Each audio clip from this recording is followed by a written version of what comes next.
Well, a former senior manager at Catalyst Paper in Port Alberni says time is running out for all three levels of government to help save thousands of jobs here in BC. Making matters even worse, Gary McCaig says the pension fund has been underfunded, meaning employees and retirees may receive a lot less than they thought. As Dean Stoltz reports, government is showing little interest in helping as a major deadline looms.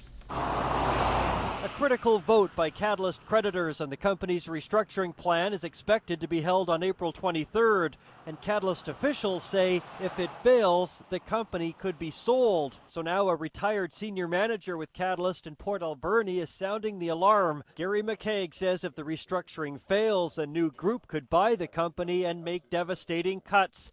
He says that's why all three levels of government need to step up to the plate now. A lot of people are waiting to see if the government's going to come to the party on this. We hear a lot about jobs being first in BC, jobs for BC. Well, Catalyst directly and indirectly supports 7,000 jobs in this province. And there's 7,000 jobs that need to be saved if we're serious about jobs in BC. He says pensions are also at risk for current salaried employees and 1,000 salaried group retirees. The average salaried pensioner, as I mentioned, gets a pension of about $18,000 a year from the company pension plan.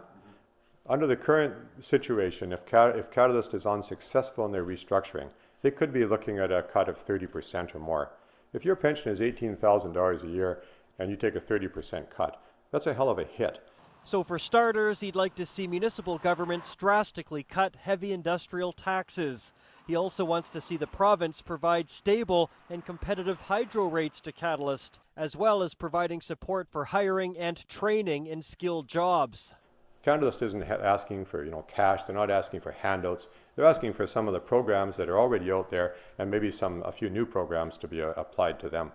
He says the industry has a future in BC. He just needs the government to see it as well. It really bothers me when I see the government who's willing to make concessions and pour money into things like the film industry, who really doesn't have any particular fit with British Columbia.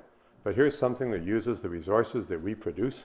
It's a natural fit for BC. It can be a long-term contributor to the economy. It can't be ignored.